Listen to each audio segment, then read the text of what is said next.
एक गांव में कामाक्षी बोलकर एक औरत रहती थी। उसके पति का नाम मुन्ना था। वो बहुत ही गरीब लोग थे। वो पति पत्नी अपने परिवार को पालने के लिए बहुत मेहनत करते रहते थे। कितना भी मेहनत किए तो बराबर खाना नहीं मिलने से परेशान होते रहते थे। ऐसे ही रहते हुए कामाक्षी को एक बड़ी बहन रहती है। उसका नाम मीनाक्षी था। वो बहुत ही धनवान थी। मीनाक्षी को उसके पास बहुत पैसा करके बहुत घमंड था। बहुत ही गरीब परिस्थिति में रह रही अपनी बहन को और उसके परिवार को एक समय का खाना भी नहीं देती थी मीनाक्षी।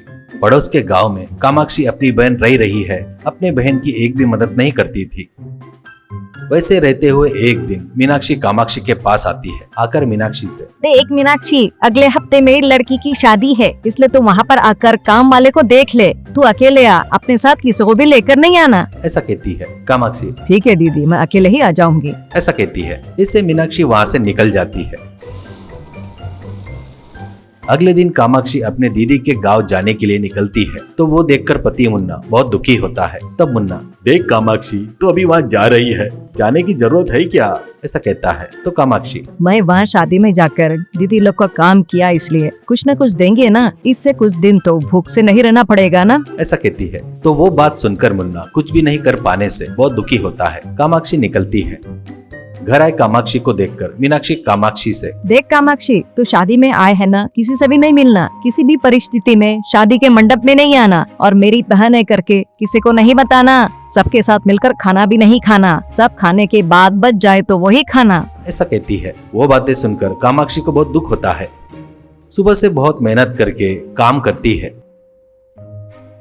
शादी में आए तो सब लोग खाने के बाद वो थाली उठाकर वहाँ बर्तनों में से कुछ बचा तो वो खाती है कामाक्षी। वो ही उसके जान के लिए अमृत का फल जैसा काम करती है।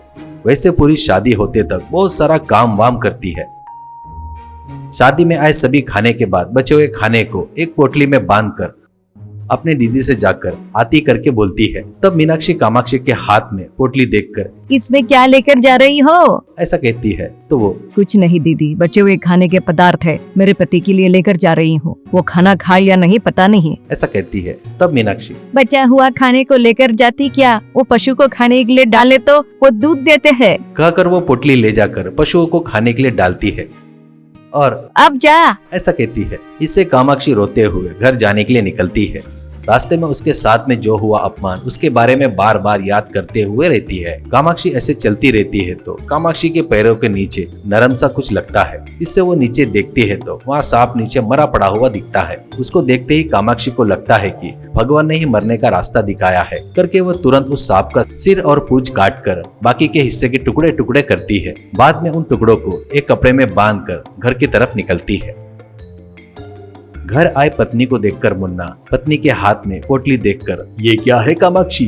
ऐसा कहता है। तो कामाक्षी, शादी में बचे हुए मछली थी तो लेकर आई हूँ, फिश फ्राई बनाती हूँ करके उन टुकड़ों को मटके में डालती है कामाक्षी। ऐसे मछली को फ्राई करते वक्त उसको, अरे मिर्ची का पाउडर तो नहीं है करके याद आता है और वो पड़ोस वालों के यहाँ से मिर्ची पाउडर लाती करके सोचती है। पति से कामाक्षी, मैं पड़ोस की यहाँ मिर्ची पाउडर मांग कर लाती हूँ, थोड़ा देर होगा शायद, मटके में मछली को थोड़ा थोड़ा मिलाते रहो। ऐसा कहती है।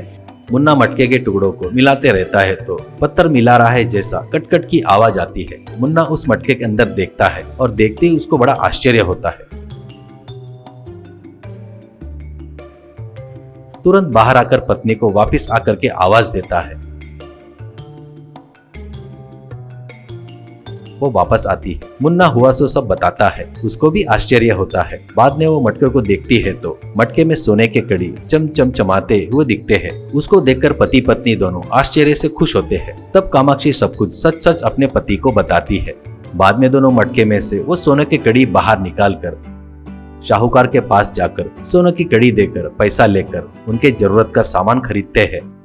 ऐसे उनकी जिंदगी एकदम बदल जाती है। इससे आजू बाजू वाले को शक होने लगता है। इसमें एक व्यक्ति, हमेशा में दरिद्र में रहने वाले मुन्ना लोग एक बार में ही ऐसे बदल गए, कैसे रे भाई? ऐसे कहता है। तो एक औरत, इस बीच वो अपने दीदी के गाँव गई थी, तब से इनकी किस्मत बदल गई, ऐसा कहती है। ऐसे वो बात ऐसे ऐसे फैलते हुए मीनाक्षी के कान तक पहुँचती है। इससे मीनाक्षी सोचती है कि उसकी बहन उसके घर में से चोरी की है करके गाँव के मुखिया के पास जाकर कंप्लेंट करती है। बाद में गांव का मुखिया कामाक्षी और मुन्ना को बुलवाता है। बाद में कामाक्षी हुआ सो सब बताकर मटका भी दिखाती है। बाद में मीनाक्षी वो मटका उसका है करके बोलती है।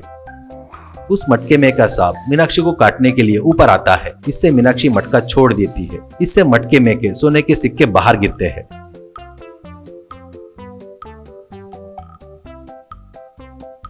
गांव का मुखिया मीनाक्षी को सजा देकर कामाक्षी को सोना देकर भेजता है। उस सोने से कामाक्षी और मुन्ना बड़ा घर खरीदकर, बड़ी कार खरीदकर खुशी से जी रहे थे।